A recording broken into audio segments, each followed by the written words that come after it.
What's going on, Wolfpack Nation? We are back for part 2, y'all, of our interview with 4-star tight end, class 2025 commit, Gus Ritchey, y'all. So make sure, again, y'all, if you haven't checked out part 1 yet of our conversation, go back and check that out first and foremost, and then come right back here. During that first part, we talked about, his fall in love with football in the first place, his recruitment, and coming and deciding on NC State. So make sure to go check that out first and foremost, and then come right back here.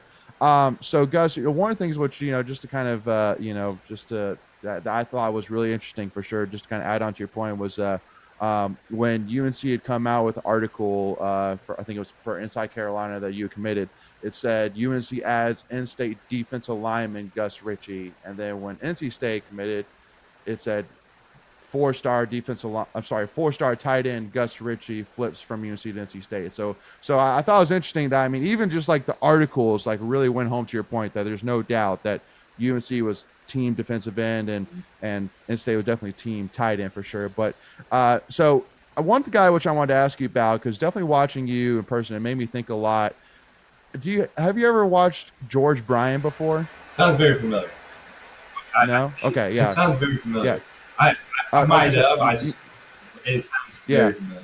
So if you can find some film on him, or if you can watch some NC State games from 2000. Yeah, go watch NC State versus Maryland, the comeback game. He had about like 2 or 3 touchdowns in that game. Yeah, was that 42-14 game? 2011. Yeah. No, 2011. Yeah, that sounds about right. That was Mike Glenn's first year. But yeah, George Bryan.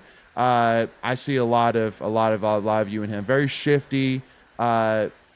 As of right now, not known for speed, but he caught everything. Yeah. And I see a lot of that with you for sure. Because some of the catches you were making were crazy, and you definitely did not shy away from contact whatsoever. No, I took a